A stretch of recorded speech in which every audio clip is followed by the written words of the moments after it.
j'ai eu cette pensée de vous donner un peu ces quelques formes. Alors, on va continuer donc sur Vignamine. Ça, c'est le cours. Perdu 1 heure. Enfin, je ne sais pas si c'est perdu, mais... Vignamine. Alors, on a vu, donc, fils de ma main droite. Et donc, il est caractérisé, donc, le prince de Vignamine, hein, c'est donc Avidan. Et je vous avais dit Ben Guidoni, c'est-à-dire le fils de Guidoni. Et donc, les valeurs sont centrées sur la Bina. Hein, le Bina qui fait donc en valeur 67 et la Rochma fait 73. Hein, donc voilà, Rochma c'est 73, Bina 67. Donc ça fait 140. Ok, mais c'est pas mon propos. Donc Avidan, c'est donc la justice donc, du père, on avait vu ça. Et donc la racine, c'est la rigueur. Alors, la source de la justice, c'est le principe donc, du père dans le Adam Kadmon. Et donc, et c'est pour ça que les lois de la nature sont calquées sur la rigueur. Elles sont immuables, elles sont reproductibles, elles ne changent pas, heureusement. Et donc, le respect de ces lois, c'est un tremplin pour aller vers la lumière des hauteurs. Ça aussi, on a beaucoup de mal à comprendre ça. C'est pour ça que, j'ai pas remarqué encore, mais c'est peut-être certain, mais pour ça que les gens deviennent mystiques. Mystiques, c'est-à-dire ils veulent la lumière, ils partagent le matériel du soi-disant spirituel. Il n'y a pas de partage. Ça n'existe pas. Dans la pensée de Hachem, il n'y a pas de partage. Le matériel est juste donc la dégénérescence due à l'imperfection qui a été voulue par Hachem. Et donc, ne me demandez pas pourquoi vraiment Hachem a voulu nous créer, j'en sais rien, c'est un mystère total. Mais ce que je sais au premier niveau, c'est qu'on est descendu pour réparer tout le monde. Et donc un jour, hein, comme il dit le prophète Ésaïe, les cieux seront roulés. Hein, donc c'est fini. Il y aura, voilà, il y aura plus de matière au sens où on la connaît. Et donc il n'y aura pas besoin d'essayer de partager les choses. Et c'est pour ça que je me bats à vous redonner, à essayer, du moins par la Torah, de vous redonner une vision holistique des choses. Tu ne peux pas disséquer, ce n'est pas possible.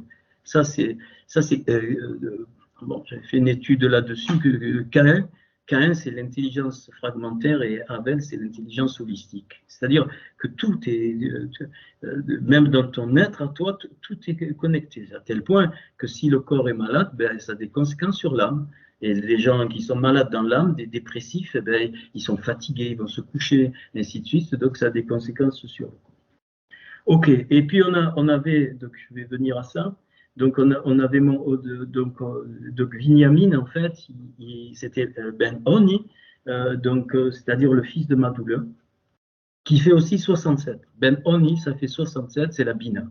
Donc, la Bina, c'est l'intelligence, et c'est le mot bin qui veut dire entre. C'est donc ce qu'on appelle l'intelligence féminine ou donc le discernement. Mais la Bina donc, ne peut pas fonctionner sans l'autre partie. Et c'est pour ça que donc le père va donner le nom Vignamine, fils de ma main droite. Et en fait, Benoni, c'est symbolique évidemment, c'est de la gauche. Et j'avais donc on avait vu, je ne vais pas donc le refaire, que eh bien, le vis-à-vis, le face-à-face donc, est nécessaire, et donc la partie féminine révèle la partie masculine donc, chez l'homme, donc c'est la rigueur, et donc le contraire. Donc il y a comme une osmose, d'où l'importance du zigouf, c'est-à-dire de l'union. Hein, donc l'être adamique a été fait pour s'unir vraiment, dans tous les sens du terme, à son vis-à-vis. Bon, un être humain seul, bon, bien sûr, il vit, mais alors seul, je veux dire par décision, hein, mais bon, les personnes célibataires, il faut les respecter. Bon, ça c'est physique, mais donc dans le monde, dans les mondes d'en haut, eh bien, il y a toujours des unions. Il y a une union entre la Rokhma et la Bina, une union entre la Reset et la Gvura, une union entre la Netstar et la Hod, et ainsi de suite. Tout marche par union et enfantement. Voilà. Et Binyamin, qui est le dernier, c'est le tout petit, hein, aimé par Yosef, puisqu'ils sont tous les deux donc, fils de Rachel. Et donc Rachel, la vie par Rachel, oui, fils de Rachel, de Rachel, et elle est morte en donnant, donc la mère, elle est morte. Et donc ça, c'est un symbole que pour naître, il faut mourir. Hein, ok. Et c'est le rôle de la Rokhma et de la Bina. C'est magnifique. La Rokhma et la Bina enfantent, mais donc, parce que la Rokhma met la semence, donc cette huile où il y a tout, et pendant un temps, la Bina. Donc, et c'est pour ça que les prophètes vont dans la Bina, enfin, ceux en tout cas du Tanakh, hein, parce qu'ils voient d'une autre façon, ils sont très féminins, parce qu'ils savent qu'il faut un enfantement. Sinon, l'enfant, il ne sort pas. Donc, les prophètes sont des gestateurs, je ne sais pas comment on dit, ceux qui font la gestation. Hein, ceux qui travaillent donc à la gestation, donc reconnectent le peuple à la bina, c'est-à-dire donc à essayer pas de connaître dans le sens humain, mais de laisser la pensée de Hachem descendre. Ok.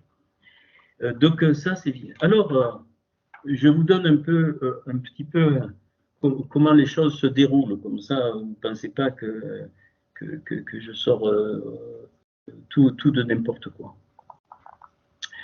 Alors,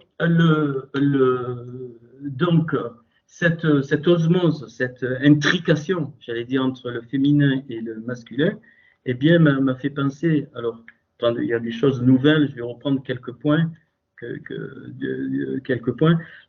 m'a fait penser donc à ce passouk qui dit que alors en français, donc on trouve la trace de l'homme chez la femme. Alors c'est pas tout à fait comme ça. Alors on va le voir. Je vais l'aborder d'une façon assez synthétique pour des points, et puis je développerai d'autres choses que personne ne connaît. Donc, donc ça m'a amené, eh bien, donc à étudier, à regarder, eh bien, donc ces deux versets du proverbe. Hein. Donc, alors c'est le proverbe 30 et donc versets 18 et 19, ou je ne sais plus. Donc, je vais vous montrer ça. Alors, il faut que je fasse un partage d'écran. Vous notez, hein, vraiment. Hein, moi, je ne vous surveille pas parce que je ne peux pas, mais vous prenez des notes. Vous avez après, c'est important. Si vous avez fait imprimer, ben, vous mettez dessus. OK. Vous voyez l'écran, je suppose, c'est bon. Hein, sinon, vous criez. Donc, voilà. Alors, Proverbe 30, verset 18. Première chose qui saute aux yeux. Donc, il a 7 mots, donc ça rejoint la création.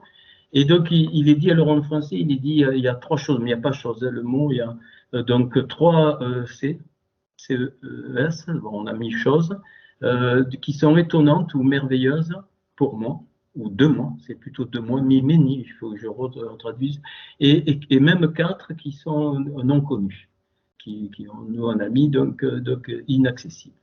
Alors, il a donc 7 mots, donc qui me rappellent évidemment donc la création, 29 lettres, le premier verset de la création, 28 lettres, 29 lettres qui est la main de Yah. Hein. Donc Yad Yah, ça fait 29, Yad, ça fait 14, et Yah, ça fait 15, ça fait donc 29. Mais ce qui est intéressant, c'est le 12 fois 153, sa valeur numérique, c'est 1836, et c'est 12 fois 153. 12, donc c'est évidemment la communauté, les 12 tribus, et le 153, c'est rappelez-vous, les 9 lumières de bien, hein, c'est les 153 poissons, quand Yeshua, donc il fait la pêche miraculeuse, entre guillemets. Un seul verset, notez ça, un seul verset a pour valeur numérique 153, un seul et unique de tout le Tanakh. C'est donc Esdras chapitre 10, verset 35. Et donc, c'est juste trois noms. Hein, donc, il y a vous savez, les généalogies, c'est ça, hein, c'est pour trouver des secrets. Maintenant, vous comprenez mieux pourquoi on doit savoir s'il est fils de machin, machin. Il y a des listes de généalogie, ben, il y a plein de secrets qu'on trouve dans la généalogie. Alors, donc, Esdras 10, 35, donc, il nomme tous les hommes qui ont construit, enfin, et ces trois-là, donc, il y a trois mots, chacun a quatre lettres, donc 12 encore, 3 fois 4. Donc, ces trois. Et puis, il y a ces trois choses étonnantes, il y en a quatre qui sont non connues. Donc, encore 3 et 4, 3 fois 4, ça fait 12. Alors, le premier nom, c'est Benaïa. Benaïa, c'est-à-dire fils de Ya. Le principe du fils de Ya, et qu'on peut retraduire Ya qui construit. Premier. Deuxième nom, c'est Bédia. Bédia, donc, alors, le premier, c'est de Benaïa, la valeur 67, donc la Bina. Donc, ça rejoint encore Binyamin, c'est les mêmes lettres. Donc, le deuxième, Bédia, qui veut dire la solitude de Ya. La solitude de Ya, ce qui est normal, hein. Et donc, ou encore Ya donne, enfin, Ya est au service, et donc sa valeur, c'est 21 et je suis. OK? Et puis, le troisième, c'est Kelaya. Et donc, Kelaya, ça veut dire l'épouse de Ya, mon épouse ou mon accomplissement. Donc, ici, pour moi, il y a référence au Mashiach directement. Et donc, Bédia et Kélia, ça fait 21 et l'autre 65, ça fait 86.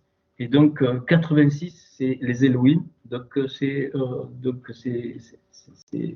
la référence aux fonctions créatrices. Okay. Donc, voilà. Alors, maintenant, le mot bad dans Bédia, vous retenez ça. Je vais. Donc, de Bet et Dalet, qui fait 6. Bad, c'est le fin lin. Quand le sacrificateur, il mettait le fin lin, blanc, très pur. Donc, c'est du fin lin. Mais, et c'est aussi. Alors, le fin lin se dit aussi chèche. Je vais l'utiliser. Shineshin, c'est-à-dire donc 600. Il y a deux mots. Hein. Donc, bad, c'est plutôt donc, pour les vêtements. Et le chèche, c'est quand tout le lin était entrecroisé avec les autres choses. Et chèche aussi veut dire une colonne de marbre. Hein, donc, on voit ça dans le Cantique des Cantiques, quand il est parlé des jambes du Mashiach. Hein, donc, sont comme des colonnes de marbre, c'est chèche, et ça vaut donc 600. Donc, aussi, OK. Donc déjà, donc ça fait référence donc à ce que je viens de dire. Alors, maintenant, on va aller donc un peu plus loin. Donc, vous voyez, bon, j'ai essayé de simplifier pour pas vous. Il y a pas mal de diapos, non pas parce qu'il y a beaucoup, mais parce que j'ai voulu que vous voyez bien. Hein, voilà. Alors maintenant, je prends le verset 19 qui nous concerne. Verset 19, donc on connaît, hein, donc d'abord c'est pas la trace, c'est Derer, c'est le chemin. Donc Derer, chemin de l'aigle dans les cieux. Donc en écher de Béchamaïm, puis Derer Nahash, donc Holé Tsour sur le rocher, trace le chemin du serpent sur le rocher. Derer au naillé, la barque, donc c'est pareil que le figuier, enfin au taf près. De Bélève dans le cœur de Yam d'Emer. Et donc et le dernier, donc Vederer Giver Be'alma, donc et le chemin du vaillant dans la jeune femme. Bon.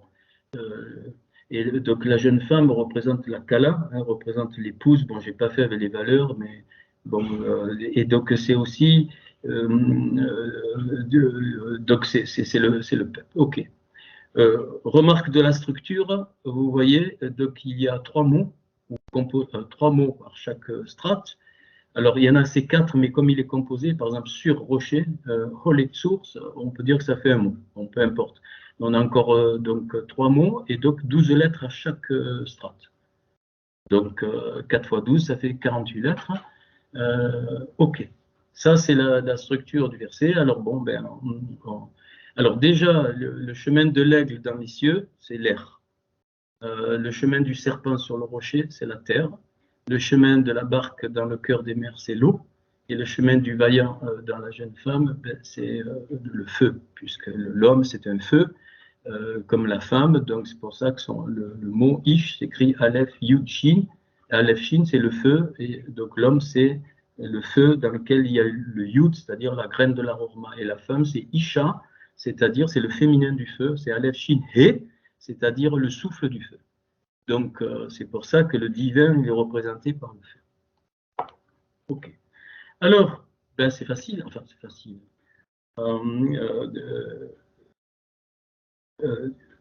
Donc, qu'est-ce que, eh bien, puisqu'on a 3 fois 4, hein, 12, c'est très clair, eh bien, alors, je vais synthétiser, hein, parce que ça renvoie à des cours que j'ai déjà donnés. Alors déjà, le chalocha. Le chalocha, c'est-à-dire 3 choses. Hein, eh bien, bon, ça après, c'est donc le shin, c'est mais il peut y avoir d'autres choses. Hein. C'est Shechina, la présence, Sham, la présence du lieu. D'accord? Puis, donc, l'Amet, c'est l'enseignement, donc, et dessous, donc, la Asot, pour réparer. L'enseignement pour réparer. Donc, et ici, donc, Shimson, Samson, c'est la joie. Donc, Shemen, donc l'huile de joie.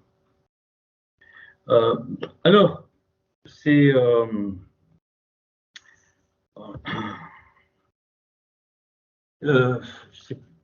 Je vais voir, hein, parce que je veux donner des choses nouvelles après. Donc, ici, excusez-moi, il faut que.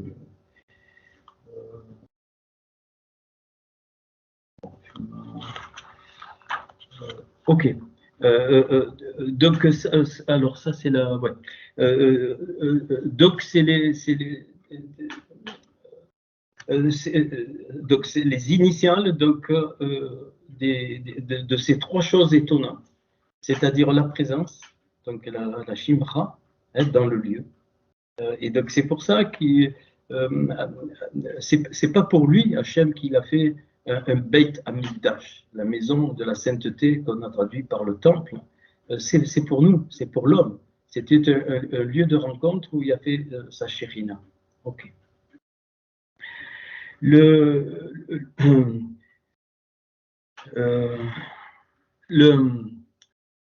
shérina, la présence,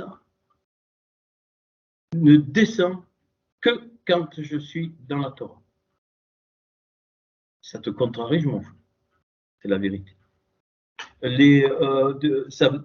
Alors, être dans la Torah, ça ne veut pas dire connaître l'hébreu, donc ça veut, hein, ce que je fais, ça peut être donné, hein, donc à des personnes, parce que c'est le lieu c'est le lieu de la lumière.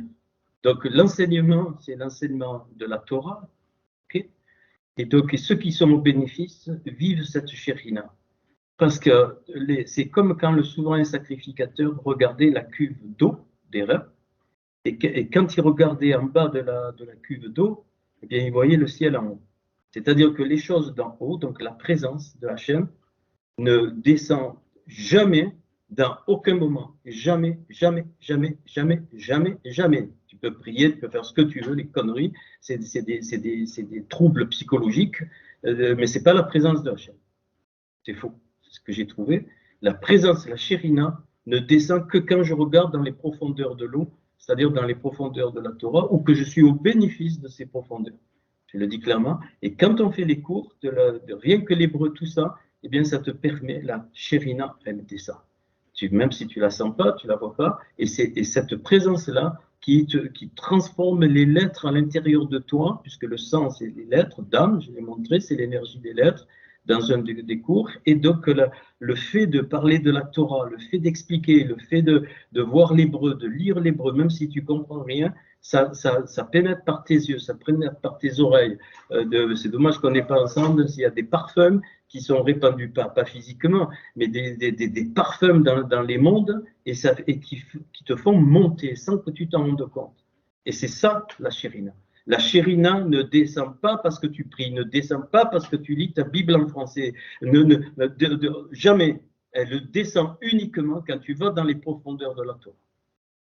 Pas forcément toi, puisque pas tout le monde peut faire l'hébreu. Mais quand tu es au bénéfice de ça, c'est pour ça qu'il y avait un souverain sacrificateur qui bénissait le peuple. Lui, il regardait les profondeurs de l'eau, hein, il voyait donc les mondes d'en haut, il les communiquait au peuple. Donc le peuple était au bénéfice, et Moshe, il était dans la Shérina. Quand il rentrait dans la tente, eh bien, c'était un face-à-face parce qu'ils n'avaient pas encore reçu la Torah. Mais après, quand il a reçu, c'est pareil, hein, ils ont eu la Torah. Voilà. Et tous ceux qui ont vécu la Shérina, la présence de Hachem, tous sans exception, c'est parce qu'ils sont au bénéfice de la Torah. Donc, d'où l'importance de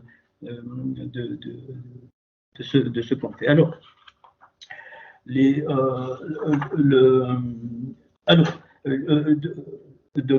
ici, donc j'ai appelé ça donc les trois. Alors, il y a donc la présence, la Shekhinah, puis il y a la lumière par l'enseignement qui permet la réparation, et puis il y a donc la joie, donc la Shimra de la conséquence des deux autres et qui déclenche lui. Donc la présence, eh bien, elle vient du lieu du trône, du Kisekavod, donc elle ne peut pas t'appartenir. Hein. C'est la gloire de Hachem. Donc elle descend, c'est tout. C'est ok. Donc la lumière, c'est l'enseignement Gal, c'est-à-dire dévoilé. Hein, et donc c'est pour ça que Gilgal, c'est la roue. Ça veut dire que le dévoilement, il n'est pas statique. C'est le principe de la roue, c'est que c'est vivant. C'est toujours vivant. Donc, d'où l'importance qu'il y ait quelques-uns qui aillent, qui réfléchissent, qui aillent dans le sod et qui livrent les lumières constamment. C'est le principe de la roue. Et puis, donc, la Shimra, eh bien, c'est quoi? C'est la pratique de la Torah. C'est quand tu deviens une Torah vivante, donc tu sors de tout principe. Comment dire, de carcan, de tout principe donc de dogme, de tous ces principes, c'est là que la joie s'installe. Pourquoi? Eh bien, parce que quand tu es au bénéfice de l'enseignement et que donc sa présence descend, c'est sa présence qui te transforme sans que tu en aies conscience. Vraiment, je suis très sérieux. Sans conscience, sans souffrance, sans difficulté, tu t'en aperçois pas. Et donc, j'ai des témoignages hein, au milieu de vous. Ah, mais au bout de quelques jours, paf, ça fait tel effet, tac, autour, dans ta famille. Il y a des. Ça, c'est la Torah. Hein, donc, c'est ces trois choses donc, étonnantes qui rejoignent quoi? La Emouna, le Hor et le Emet, c'est-à-dire la foi, la lumière donc, et donc la vérité. Ok. Donc, c'est juste donc une approche de ces trois choses donc étonnantes. Bien sûr, on va voir, et donc il y a autre chose. Hein. Ça, c'est juste un apéritif. Ok.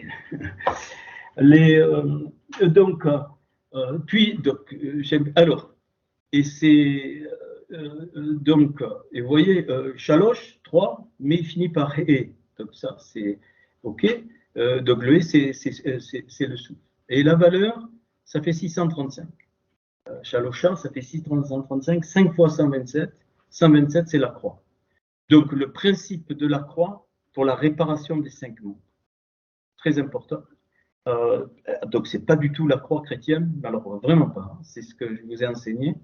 Donc il se répercute dans les 5 mondes. Et ce qu'il faut comprendre, c'est que sans que tu t'en aperçoives, sans que tu n'en aperçoives, le fait d'être dans le bain de la Torah, qui est un canal de la réparation des mondes. Il y aura des choses conscientes, parce que tu peux les supporter, mais des choses inconscientes qui se passent dans les mondes d'en haut. Pourquoi? Parce qu'avant la chute, Adam et Chava avaient toutes les lumières des 5 mondes. Ils ne les avaient pas pour eux, mais ils savaient les manipuler, ils avaient des secrets incroyables, ils avaient des connaissances donc incroyables. Après la chute, on a perdu ces quatre mondes. Et par l'étude à nouveau de la Torah, et pour nous les Goïs, par les mérites de Yeshua, c'est par les mérites de Yeshua qu'on peut aller dans la Torah. Donc, c'est pas qu'il nous donne des lumières, c'est faux, c'est pas vrai. C'est pas vrai, c'est tout. Voilà. Hein, donc, c'est Hachem qui fait descendre donc, les choses, mais par ses mérites, c'est plus réservé au peuple juif qu'au peuple juif et d'Israël, et c'est pour ça qu'on vit un beau moment. C'est aussi permis, enfin, c'est donné par les mérites de Yeshua, eh bien, ça se déverse aussi sur les goïms. Et c'est Hachem qui fait vous savez, avec j'étais en contact avec ce grand rabbin qui est un érudit, il ne veut pas que je dise son nom, il m'a dit, vous êtes un goy, et il me dit, mais en fait, il y a des âmes comme ça, c'est lui qui m'a dit ça, hein, c'est pas de l'orgueil, pas du tout, il m'a dit, mais vous êtes une âme juive, profondément juive, même si vous n'êtes pas juif physiquement, vous avez été créé comme ça, pour aller justement dans les trucs de la Torah et pour le donner aux goïs. Donc on doit s'en réjouir, hein, moi je m'en fous, ça ne me monte pas la tête, hein, mais alors pas du tout. Alors, donc, et 127, donc, rappelez-vous, hein, c'est le principe de la réunification du Hémet et de la Hémouna vers donc, la lumière. Et ça, je vous le dis, ce n'est pas possible que tu puisses, c'est des conneries, c'est pas possible que tu puisses aller dans les mondes d'en haut, c'est pas possible. Voilà. Tu vas dans les parties de ton âme que Hachem prend pour les mondes d'en haut, mais tu en es inconscient. C'est tout. Enfin, ça, il faut bien le comprendre.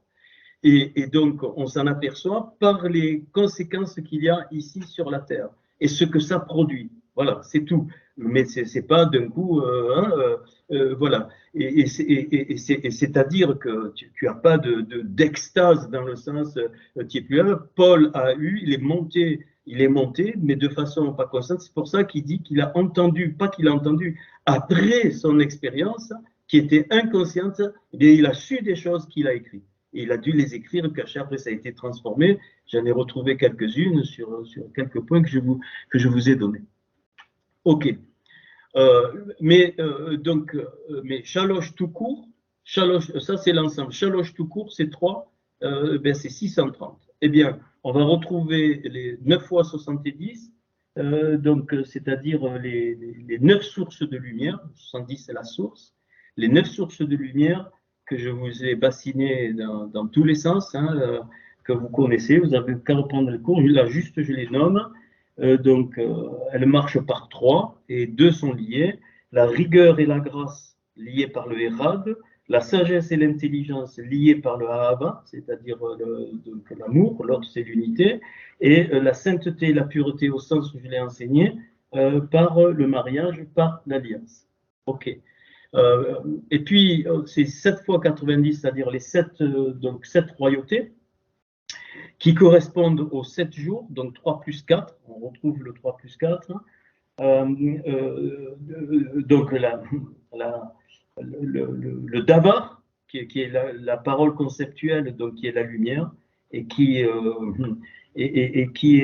comment dire, et qui est conduite par le principe du Père dans le Adam Kadmon, et donc qui transmet la gloire donc de Hachem. Le Hamar, qui est la parole parlée, dite, proclamée, Hamar, c'est donc la vérité, hein, c'est le reflet de la Torah écrite, le Hamar. Et donc c'est la roi, c'est donc le souffle, ce souffle qui libère donc l'autorité de Hachem, et qui est donc le principe du souffle qui est dans le Adam Kadmon. Et puis le Nahum, c'est-à-dire la parole soufflée. Les prophètes ont la parole soufflée quand ils le font, hein, donc qui est liée à la Hémouna. Donc elle est soufflée parce que c'est la Hémouna qui sort du Adam Kadmon et qui a donné le principe de vie, qu'on appelait la foi, et c'est le principe du Fils qui libère ça. Et c'est pour ça que ça libère la royauté. Et puis les 4 autres, c'est la Kedusha, c'est-à-dire la sainteté comme on l'a enseigné, parce que Dieu est vrai, hein, Jean 3, 33. La Tahara, c'est-à-dire le dévoilement de notre étincelle, parce que Dieu est fidèle, c'est 1 Corinthiens 1, 9. Et premier Adam et deuxième Adam, Dieu est vivant et Dieu est rad, c'est-à-dire c'est c'est la fin. Ok, donc je passe les trois, je ne vais pas le faire. Ok, je vais arriver au cœur du. Ok. Puis alors les quatre. Bon, les quatre, je vais aller très vite. Donc, il est dit de Gvea Arpa. Donc, dans le texte massorétique, ça s'arrête à la lettre Ain ici. OK, mais il y a une note qui dit qu'on peut l'écrire avec donc un E. Et donc, quand je l'écris avec un E, eh ça me donne 284. 4 fois 71, il y en a. C'est ce que j'ai appelé donc les quatre colombes. Les quatre colombes, c'est les quatre béchorotes donc les quatre évangiles, Jean qui va montrer la divinité, Luc qui va montrer l'humanité, Marc qui va montrer le service, enfin le don, et Matthieu qui montre de la royauté. J'ai appelé ça les quatre colombes qui correspondent aux quatre mondes auxquels nous n'avons plus accès. Juste, les quatre bécherottes montrent une image de ces mondes auxquels donc Adam avait accès. Alors, entre parenthèses sur Adam, je voudrais vous livrer un petit truc. Voilà. Adam s'écrit Aleph Dalet Mem ici, hein, donc Aleph Dalet Mem. Donc Aleph c'est Adam lui-même, Dalet c'est David, et Mem c'est le Mashiach.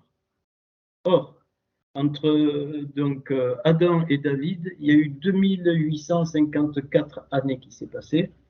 Et entre David et l'année 1948 de notre ère, quand Israël a été déclarée nation, il s'est passé aussi 2854 années aussi pile. Incroyable.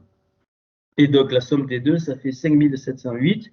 Et 5708, c'était l'année de 1948 quand Israël est devenu une nation. C'est-à-dire, pour moi, nous avons la preuve là que nous sommes dans l'ère messianique. Donc, depuis 1948, nous sommes rentrés dans l'ère messianique. Point final. C'est tout. Ça ne veut pas dire l'ère messianique, ça ne veut pas dire que le Mashiach est encore là. Pas du tout. La seule chose, donc je le dis et je le redis, tant que l'épouse n'est pas prête, il se révélera pas. Clair, donc, et net. OK. Alors, le serpent, le Narash qui représente le Mashiach aussi, hein, c'est la même valeur, 358. Donc, ça a le mauvais sens et le bon sens, il n'y a pas de problème. Donc, à la fin de cette ère messianique, le Narash sera totalement inopérant. Donc, l'aigle représente le Réchit, c'est-à-dire le prémisse, donc les prémices qui vont revenir pendant l'ère messianique. Et là, nous avons des prémices pour les générations d'après. Donc, les prémices de la Torah, les prémices des Lumières, donc ainsi de suite. Donc le navire représente la maison, Beit, parce qu'il est sur l'eau, alors on peut dire sur l'eau de la Torah, et donc il se déplace, il n'est pas statique. Donc il n'est pas statique, il se laisse porter. Et donc c'est une période où nous, comme donc dans Ézéchiel, nous devons plonger. Hein, c'est pour ça que je me bats. Et enfin le vaillant, c'est l'arbre Etz, donc c'est-à-dire c'est l'homme, mais l'homme Mashiach, et nous sommes des petits Mashiach. Hein. C'est pas être petit Mashiach, c'est pas parce que je suis disciple de Yeshua, parce que je suis son enseignement, c'est pas ça du tout. Hein, c'est être Mashiach, c'est avoir compris qu'il a apporté des lumières sur la Torah et c'est retourner à la Torah, non pas de façon religieuse, mais de façon vivante et pour retrouver ces lumières. Voilà. Un petit peu juste ça. Alors après, maintenant, je vais montrer, ça c'est nouveau, par ce texte-là, donc ce petit texte de Proverbe, eh bien, qu'est-ce qu'on apprend là-dessus? Eh bien, c'est facile, hein, puisqu'il me parle de 3 et de 4, hein, 3 choses étonnantes et 4 non connues, ben, j'ai écrit par code de 3 et code de 4 sous les yeux. Et puis, après ça, c'est les... et puis, ben, vous voyez apparaître derer, chemin, derer, chemin, derer, chemin, derer, le chemin. Donc, j'ai compris que eh bien, ça, c'est des frontières. et que donc qu'il fallait, enfin, j'ai compris, j'ai essayé, ça a marché, eh bien que je prends toutes les lettres jaunes et puis je les j'en sais rien comment j'ai fait. Et puis pareil ici en code de 3, et donc on va libérer les 3 dimensions, enfin libérer, et les 4 dimensions, et bien vous voyez d'erreur, et donc VDRR aussi, le CAFT ici, donc pareil, et on prendra les lettres oranges, et on va les redistribuer, pas en s'amusant, hein, donc un petit peu en réfléchissant. Après, il peut y avoir autre chose. Alors, les lettres jaunes, elles vont libérer les 3. Chose étonnante. Si je réécris les lettres jaunes, vous pouvez vérifier ce qu'ils font l'hébreu, il vous faudra un petit temps. Eh bien, qu'est-ce que j'apprends? Donc, en fait, ce texte, il est de l'aigle, donc l'air, l'eau, donc donc la terre et le feu, donc l'aigle, le serpent, le navire et donc le vaillant. Hein, donc, eh bien, il nous donne des choses du Mashiach. Eh bien, donc là, alors je reviens si vous voulez, vous vérifierez, parce que là on ne peut pas vous. Voilà, ici. Hein, donc ils sont pris dans l'ordre, hein, et donc on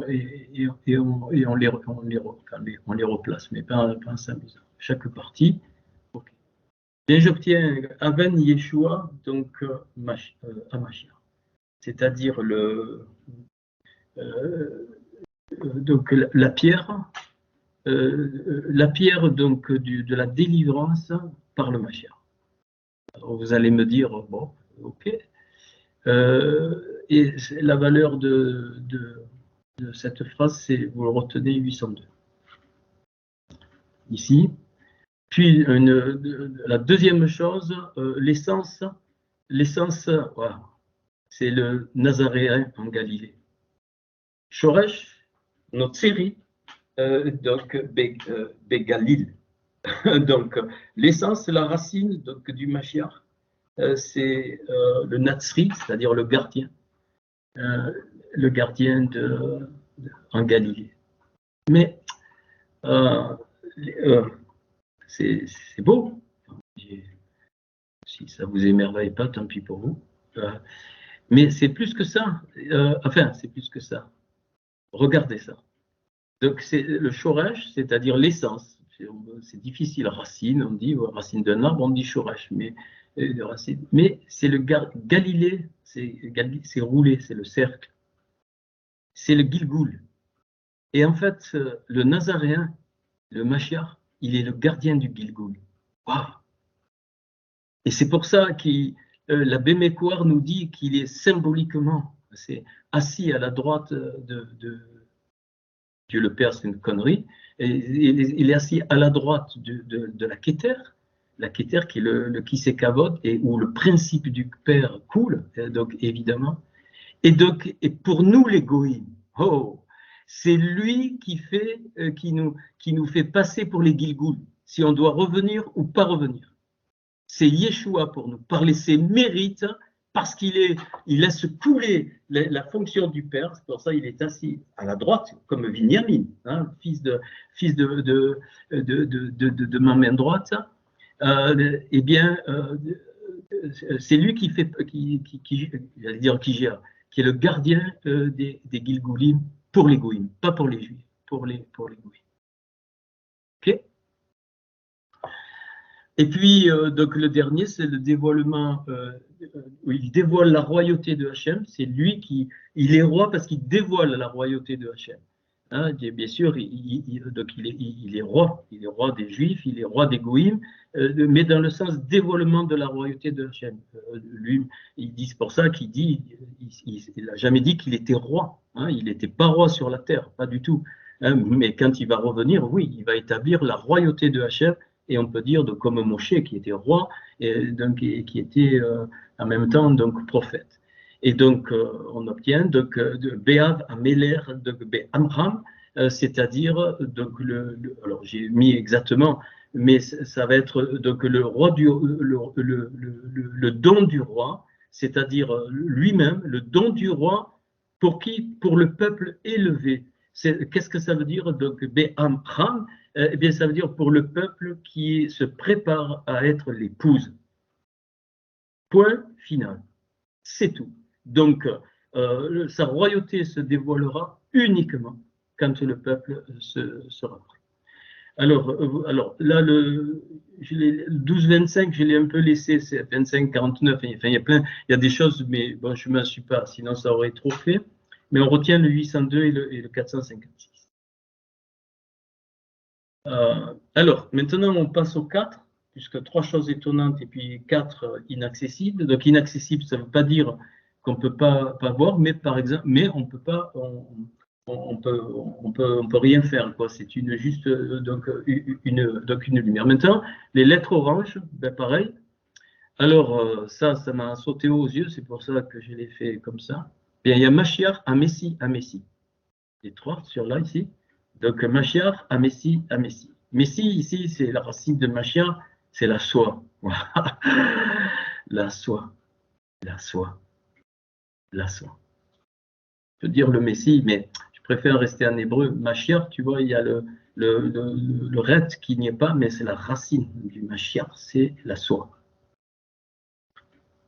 Alors, le premier, donc Mashiach, quand j'ai obtenu ça, Olsala, le Mashiach, il sera sur la croix. Pas la croix chrétienne, hein. Oublie ça. Je vais me battre avec ça. Et donc la valeur, c'est 580, c'est Shari, m'apporte. Donc c'est m'apporte, c'est le Mashiach qui, donc c'est la réduction de cette huile, de ce oin, qui est de cette huile qui sort de l'arorma du Adam Kadmon, cette réduction qui permet qu'il soit la porte pour nous, les goïms. Et c'est donc chevelure, donc ça représente 580, c'est ma chevelure, c'est donc celui qui ouais. Puis donc on prend le deuxième, donc ne dites pas, vous, je sais pas pourquoi je vous dis ça, mais ça sert à quoi? Écoutez, alors, je sais pas ce que vous faites au cours, hein, si vous dites ça. Bon, alors, un Messie Olgever, donc on pourrait dire le Messie sur le vaillant, hein, dans la force, hein, j'ai mis, mais ça peut être dans, ça peut être OK. Et là, ce qui est intéressant, c'est donc la valeur, donc 160, donc la soie sur le vaillant. Parce qu'il était vaillant. La réduction, Yeshua était un vaillant. C'était un vaillant, un guerrier. C'était un givor, un homme fort. C'était pas une mauviette. C'était un vaillant, pas au niveau, hein, mais il avait la vaillance qui sort donc du gever, c'est-à-dire qui est juste en dessous de la bina. Il était très féminin. Donc, et le givor, la rigueur, c'est lié à la matrice féminine parce qu'elle le renvoie, hein, comme je l'ai dit, donc pour l'homme. Et la femme est liée à la rigueur et l'homme est lié à la bonté. C'est comme ça, et c'est vrai. Et donc, le fait que là, je suis lié à la bonté renvoie à mon épouse cette bonté. Et le fait qu'elle soit liée à la rigueur, ça me renvoie à moi, donc la rigueur. Alors, très, très, très intéressant. Et là, c'est le poisson en lin, en fin lin. Le Mashiach, c'est le poisson de fin lin. Ah, que j'aime ça. Un poisson de lin.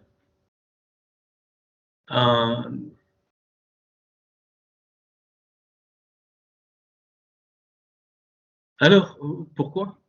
Eh bien, donc ici, donc, Bédag, donc le poisson, du poisson, Béchèche, donc du fin lin. Donc, Bédag, Béchèche, ça fait 611. 611, c'est la Torah. La Torah est appelée le poisson de fin lin. Donc, quelque chose qui est dans l'eau, dans la mer, mais en fin lin. Et c'est pas pour rien que les vêtements des sacrificateurs sur la peau étaient en lin. ils n'étaient pas en soi. Ils étaient en l'air. La soi était donc à l'extérieur. Ok. Et donc c'est, alors j'ai mis Adam, mais c'est donc Adam, c'est donc et le tout, donc cette soie sur le vaillant, eh bien c'est le sang de ce poisson de Finlande, c'est-à-dire c'est le sang de la Torah. C'est le sang de la Torah qui devient un habit pour l'être humain. Donc l'énergie de la Torah qui devient un habit pour l'être humain. Voilà une autre caractéristique du Mashiach. Il est la porte, évidemment la porte de tout humain, mais il est l'énergie, il véhicule l'énergie du Finlande, du poisson du Finlande, c'est-à-dire du sang, de l'énergie des lettres de la Torah. D'où l'effet des lettres de la Torah sur tout être humain. 3. Donc, un Messie ben Achem, la soie, fils au sens principe de l'élévation, j'ai mis entre parenthèses résurrection, 655. 655, eh bien, alors là, c'est Béouf à Messie, l'oiseau de soie. Oh, l'oiseau de soie, 513, c'est la Bémécoire des évangiles. Et l'oiseau de soie, et qu'est-ce qui est pour la valeur, c'est Bekoum, Bekoum Béouf, donc à Messie, donc c'est-à-dire avec l'élévation, et Koum c'est aussi résurrection, avec l'élévation de l'oiseau de soie, c'est la Bémécoire. Donc l'énergie de la Torah nous prépare, c'est comme nous prépare à monter. Et nous, pour les Goïs, par les mérites de Yeshua, eh bien, nous devenons un oiseau de soie, c'est-à-dire de prince. Hein. La soie, c'est principe parce que nous sommes Goïs, hein, parce que nous sommes Goïs, nous n'avons pas accès à tout l'héritage des Juifs, et c'est pour ça que Paul, il dit, ben, avec lui, on peut avoir accès, alors qu'on était orphelin, donc ainsi de suite. Et je te vous dis, beaucoup n'ont rien compris, mais alors rien compris. Et donc, c'est pour ça qu'on devient fils d'Abraham, parce qu'on monte avec l'oiseau de soie. Les Juifs, donc, ils montent avec l'énergie du poisson de lin, mais nous, l'énergie du poisson de lin, bien sûr, ça nous donne les bases, mais on monte encore avec l'oiseau de soie, donc c'est-à-dire toutes les lumières de la Bémécoire qui viennent éclairer donc la Torah. Démontrer. Bien démontrer. Ok. Et donc, et à la fin, donc, à Virabar, non, c'est Ben, excusez-moi, bon, il y a des erreurs, il faut les noter. Jean-Marie m'enverra ce que je dois corriger. Donc à Virabar, le principe de ton père sur toi, c'est la lumière, donc Nour. Et ça, c'est quoi? C'est Leish, c'est-à-dire, donc, c'est pour l'homme. Donc, le Mashiach devait être homme, parce que tout ça, c'est pour l'homme, pour la race humaine. Point.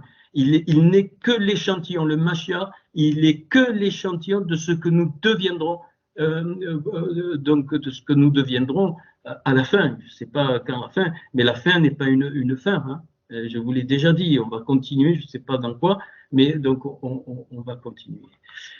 Donc ces trois choses, les trois choses étonnantes, ben c'est cette fameuse pierre angulaire hein, qui est devenue la principale de l'angle de la construction.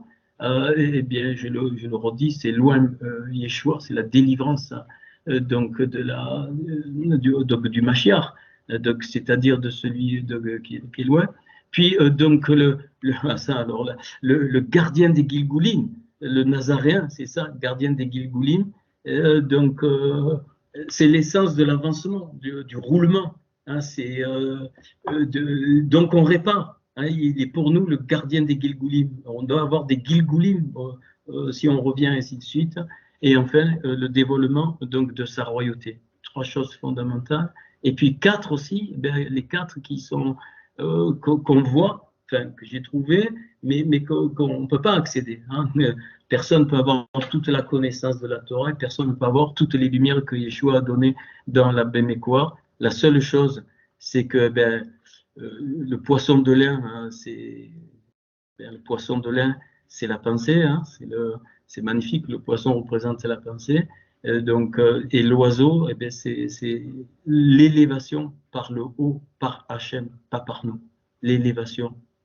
Nous, on plonge comme le poisson dans le lin de la Torah, et donc les lumières qui viennent nous font monter comme l'oiseau de soie, mais c'est Hachem qui nous fait monter.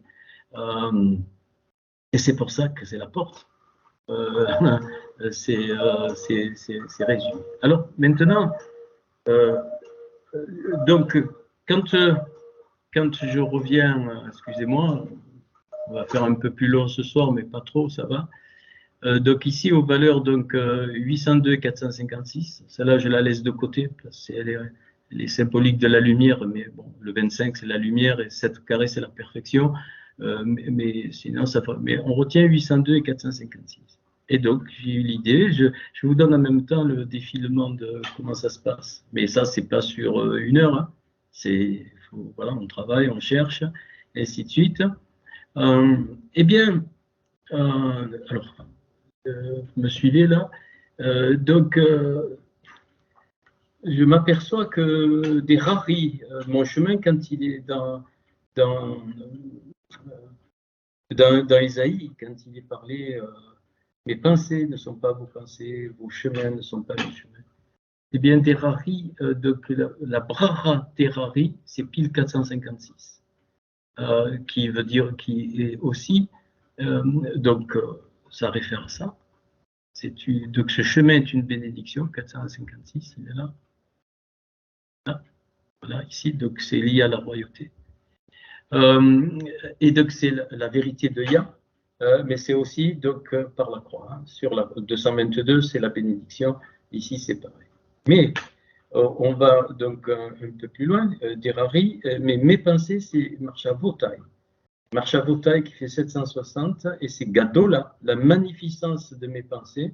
Gadola Marchavotai, ça fait donc 802, donc le 802 ici, le 802, donc c'est la pierre d'ombre, la pierre qui est donc par le Mashiach. Mais c'est aussi 802 Ol Shabbat, donc sur le Shabbat, ici c'est sur la croix, sur Tzala, donc pour tout le monde, y compris les goïs, ça c'est pour les juifs, sur donc le Shabbat, et c'est aussi donc le posement de la vraie foi d'origine.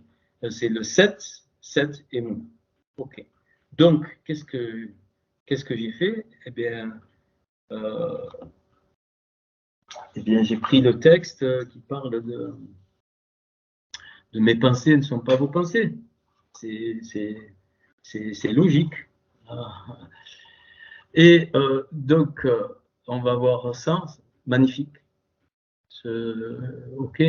Donc, j'en ai parlé à quelques-uns.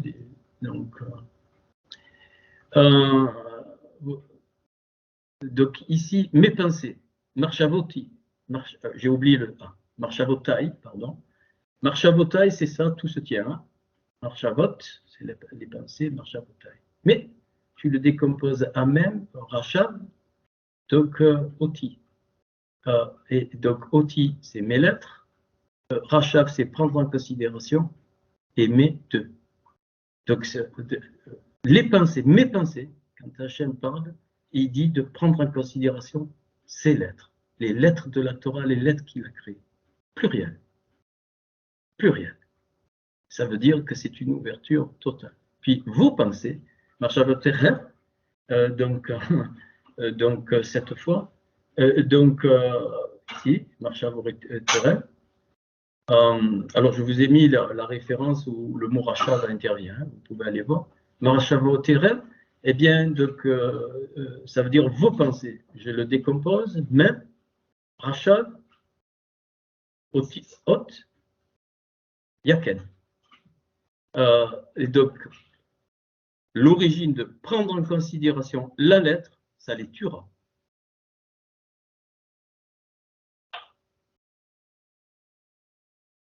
Là, c'est les lettres de Hachem qui sont prises en considération, et donc c'est les pensées de Hachem. Ici, c'est l'homme qui prend ce qu'il veut, la lettre, mais ça le tue. Donc, Yakem, je t'ai mis la référence, comme ça tu la vérifies. Yakem, ça veut dire les Turas. Donc, Ésaïe 49, 10. Pareil pour le chemin. Donc, vos chemins derrière Yakem, ça te tue, ce chemin-là. Mais tu peux le traduire aussi, c'est la Dor Ki Yakem, c'est la génération du crime religieux, génération du crime, ok? Alors que le chemin de Hachem, Dor Ki ici, c'est la Dor Ki, c'est la génération du car, la génération qui se pose des questions, la génération qui n'accepte pas tout, car pourquoi non, non, non, non, ça marche plus, non, non, non, non, non, non, non, non, non, pose des questions. Ça, c'est le chemin de Hachem. OK? Et donc, eh bien, après, bon, je vais aller vite. Je veux pas. Alors voilà. Donc, ceux qui. Ben, vous irez voir tranquille. Hein. Bon, peut-être il y a des petites erreurs. Donc, il dit que car non mes pensées, vos pensées, non vos chemins, mes chemins. Donc, proclame Yod-Hé-Vavé, car plus haut cieux de terre, ainsi plus haut mes chemins de vos chemins, et mes pensées de vos pensées. OK? Je continue. Donc, le verset 10, donc je vous ai mis tout à l'heure, après il parle de la pluie comme la neige, ainsi de suite, c'est la parole hein, qui féconde, ainsi de suite, et qui donne donc. Alors, il faudrait que je les prenne un par un pour après, mais bon, vous retenez. Hein, donc, mes pensées sont au-dessus de vos pensées ici. OK, ici, car plus haut, autant les cieux sont au-dessus de la terre, autant ainsi de suite.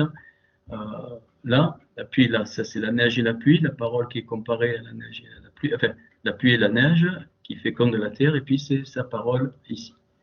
Eh bien, la valeur numérique de ces 4 versets, elle est ici, 15 621. Or, il n'y a qu'un endroit dans le Tanakh autre part qui forme une unité et qui vaut 15 621. Donc, je l'ai pris, c'est 4 versets aussi. Et donc,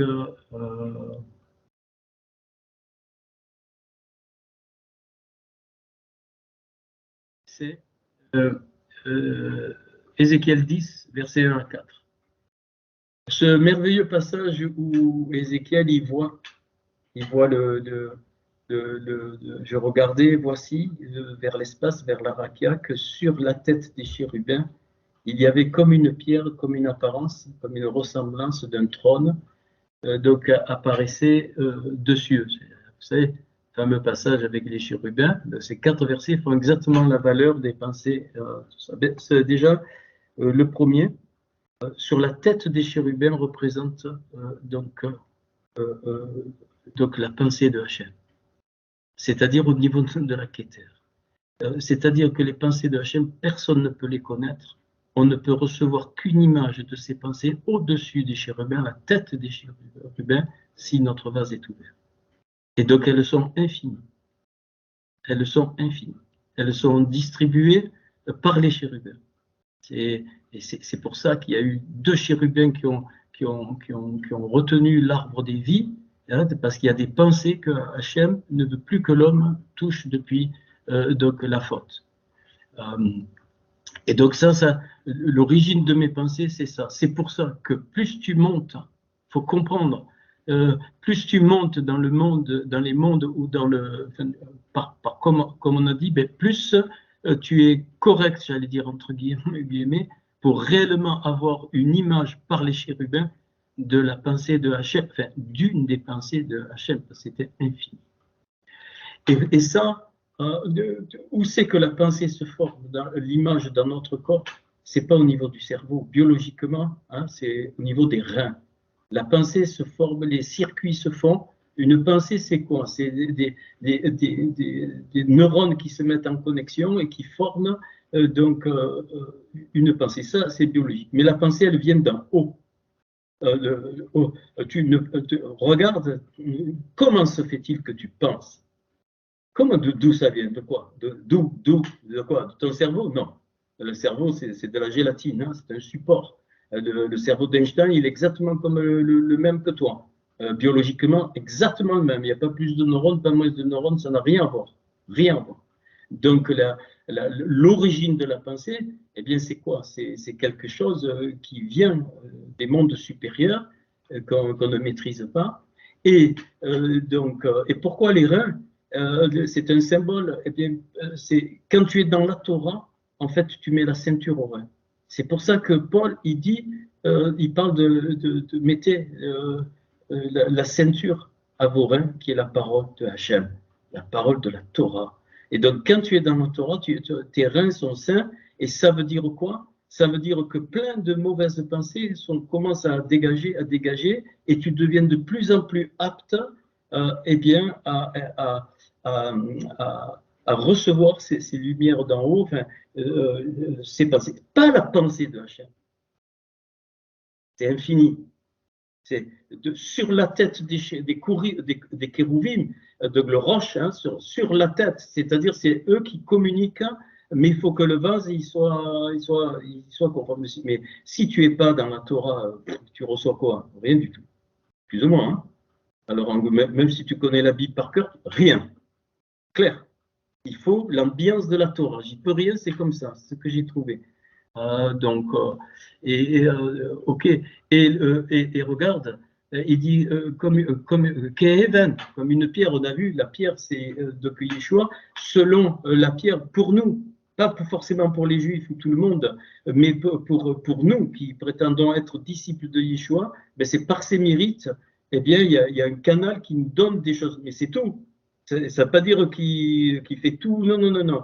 Et c'est quoi Kémara comme une apparence, un démout, c'est le même mot, le démout ici, hein, donc le même mot qui est dans la Genèse, et le Kisekavod. Il ne dit pas que c'est le Kisekavod, il dit c'est comme une apparence de Kisekavod. Et donc en fait, c'est les pensées de Hachem sont liées avec le chemin de Hachem. Et les pensées de Hachem, eh bien, excusez-moi, sont forcément liées à sa présence, à la chérina au-dessus de la tête des chérubins. C'est là que la chérina descendait entre les deux chérubins entre les deux chérubins qui étaient sur le coffre, hein, sur le propitiatoire. Mais c'est sur la tête rêche. Pourquoi? Parce que c'est lié à la création. Les pensées de Hachem sont toujours liées à la création. Et tu crois qu'il va te livrer les secrets de la création? Non, mais tu rigoles. Non, pas du tout. Et donc, elle a lieu où? Sur quel chemin elle a lieu? Sur le chemin du trône, le Kisekavod. D'où la réparation, hein, de notre vie, ainsi de suite, nous permet de monter parfois jusqu'à aller à la bina, c'est-à-dire le côté féminin, hein, de l'intelligence des choses. Mais c'est pas, tu reçois pas des pensées j'ai une parole pour toi, ça, je veux pas entendre ça, hein, vous balayez ça, enfin, pour moi, je veux pas, hein, pas devant moi, surtout pas. Voilà. C'est pas ça du tout. Voilà. Et c'est pour ça que plus tu baignes dans l'ambiance de la Torah, parce que c'est de Hachem, ça ne veut pas dire que tu fais l'hébreu, non, mais tu écoutes l'hébreu, même si tu vois, comme je l'ai dit tout à l'heure, et bien plus le vase il s'ouvre vers le trône de Hachem, c'est-à-dire vers la Kéter, c'est-à-dire vers la Bina, et à ce moment-là, eh bien, il y a des étincelles qui descendent toutes seules, ça arrive, ça ne veut pas dire qu'il ne faut pas travailler, mais ça arrive. Voilà ce que c'est, enfin, une part en tout cas de ce que j'ai trouvé. Deuxième verset, donc, est dit vers l'homme, donc les bouches, oula, j'ai mélangé là, il y a des corrections à faire, tu notes, Jean-Marie, en bleu c'est les bouches et en vert ça doit être habillé. Nous devons prendre l'habit, regarde, les fins lins, ils sont là, les fins lins. Et il dit donc vers l'homme donc qui est habillé des fins lins, donc il dit va vers donc les binotes, c'est la bina, mais c'est entre, hein, on traduit par entre, va vers les antres, c'est comme ça l'hébreu pour roue, donc encore le gilgoul, donc pour avancer, donc vers le dessous de chérubin et remplis tes mains de charbon ardent, de feu, entre les chérubins et jette sur la ville et vint eh bien, pour voir. Eh bien, là, c'est de entre les lettres. Bin hot. Entre, c'est bin hot. On ne sait même pas pourquoi, c'est une anomalie, il est au pluriel, mais c'est compris. C'est donc entre les lettres. Et donc, qu'est-ce qui est dit ici? Donc, c'est donc les secrets de la Torah donc, qui construit. Hein, et donc, mais nous, notre rôle, c'est de nous habiller ici, de nous habiller des fins lin. Je vous ai montré que c'est le poisson de lin, de nous habiller donc de la Torah. C'est à nous à le faire. C'est nous qui devons nous habiller. Hein, donc vers l'homme, les bouches habillées des fins de la Torah. Et là, quand je commence ici, donc jusque-là, eh bien c'est le contraire, et ça c'est vos pensées. Donc vos pensées réduisent. Hein, donc c'est-à-dire on coupe le lait-bouche. On enlève la bille, on ne veut pas la bille, et alors il reste ça. Ça, c'est nos pensées. C'est-à-dire qu'on va aller entre, mais de la mauvaise façon. C'est l'intelligence fragmentaire. Là, mais quand je m'habille, c'est l'intelligence holistique. Si je m'habille de la Torah, c'est l'intelligence holistique. Et si j'enlève l'habit de la Torah, eh bien, c'est l'intelligence fragmentaire. OK. Et puis, alors les charbons ardents, c'est garélé. Donc, garélé, c'est les charbons ardents de feu. Donc, mivénote, encore une fois, avec donc, les lettres. Et ça, il dit, c'est ce qui sort de vos pensées. Mais qu'est-ce que c'est ça, hein? Qu'est-ce qu'il est dit dans un proverbe, et Paul le reprend dans Romains, il dit, donne à ton ennemi donc, qui a faim du pain, donne ainsi de suite, si vous voulez. Bon, je ne l'ai pas fait, mais je peux vous expliquer donc un peu, parce que c'est ainsi que tu amasses sur sa tête des charbons ardents. Donc, les charbons ardents, c'est les pensées. Et donc, elles peuvent être négatives ou positives. Donc, les charbons ardents, c'est des pensées. Et donc, qu'est-ce que ça veut dire dans ton ennemi? Bon, je vais peut-être y revenir tout à l'heure, mais il faut que je finisse. Donc, donc ici, pareil. Donc mes pensées sont une réduction de la pensée de Hachem. Donc, c'est pas possible. Hein, et donc, ils sont ardents. C'est-à-dire qu'ils sont jetés sur la ville, c'est-à-dire tout ce qui symbolise le rassemblement de l'homme, c'est donc la vie. OK. Je vais finir, c'est verset 3, ouais. Et donc les chérubins se tenaient. Et les chérubins se tenaient donc du sud, Méhin. Alors on retrouve la racine de Binyamin, hein, donc du sud, donc pour la maison. Donc quand vint l'homme et la nuée remplit, donc la cour, le dedans. La cour, le dedans, c'est l'intérieur de notre cœur. La première chose qui est faite quand on sort de toute cette fragmentation, c'est que le cœur est visité. Donc, il est visité de quoi? De la droite, Yamin. Hein? Donc, le sud, c'est pareil que la droite, Yamin. Donc, voilà. Et c'est pas pour rien que dans Ésaïe 59, qu'est-ce qu'il est dit? Donc il est dit ils ont couvé des œufs de basilic. Je l'ai fait en hébreu, mais bon, on ne peut pas, l'heure tourne. Ils ont couvé des œufs de basilic. Ils ont couvé des pensées, ils les ont couvés, ils les ont entretenus. Et puis il en sort un truc, une vipère, un aspic qui te ruine, qui te pique. Ils ont tissé des toiles d'araignée.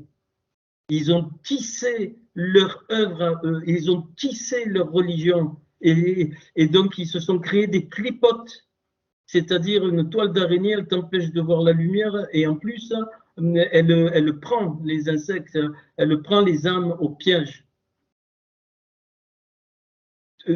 Vous n'avez pas compris et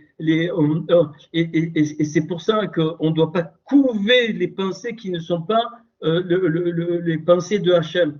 Et c'est à nous à mettre les charbons ardents. C'est nous qu'on met les charbons ardents, c'est-à-dire les charbons de feu. Les lettres sont connues comme du feu. Et le seul moyen, c'est encore la Torah, je m'excuse de le dire, ou en tout cas l'explication de la Torah. Et au fur et à mesure, les charbons ardents, ils consument littéralement eh bien, les mauvaises pensées. Au lieu de les couver, on les consume. La Torah nous permet de consumer toutes les pensées négatives qui ne sont pas de la chair.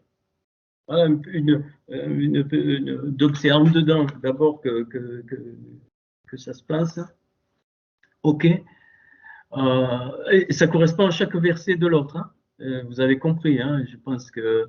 Et maintenant, c'est la parole. Et il dit ben, ma parole ne revient pas à avoir son effet. Et s'éleva gloire. Et ça, je ne dis pas en hébreu, c'est dommage. Vayaram kavod, yodevav meol. Donc, à kerouv, donc miftan. Miftan, c'est le seuil, mais c'est aussi le serpent. Ça veut dire que, et s'éleva donc la gloire de Yod et Vavé de sur le chérubin, ça c'est l'effet de la parole, ça correspond au 4e verset de notre passage, donc sur le seuil, c'est-à-dire sur le serpent. Donc tu écraseras la tête du serpent. C'est comme ça, c'est par la Torah et uniquement par la Torah, c'est rien d'autre.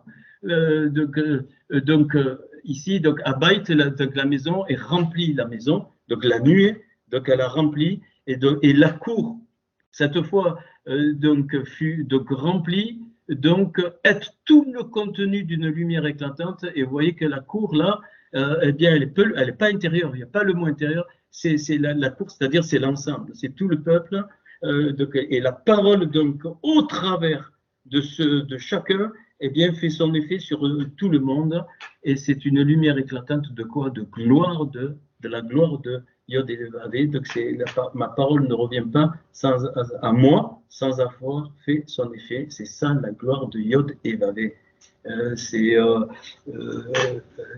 Donc ça c'est l'effet donc de la parole.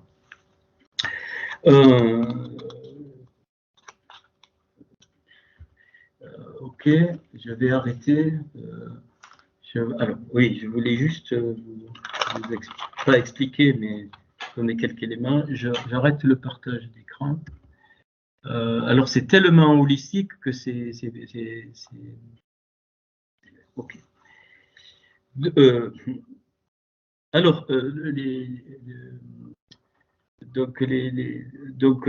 c'est Proverbe 25, versets 21 et 22, hein, sur donc les charbons. Et juste, je vous dis ça et j'arrête. Dans le texte hébreu, il est dit donc im re'av, shanera, donc si faim ton ennemi. Mais en hébreu, quand je l'ai sous les yeux, c'est-à-dire si tu fais, je relis, enfin d'une autre façon de lire, si tu fais le mal sur ta force vitale. Si ton ennemi a faim, tu peux le retraduire si tu fais du mal à ta force vitale. Je ne vous ai pas fait les lettres. Si tu fais du mal à ta force vitale. Ok. Alors, donc les... bien...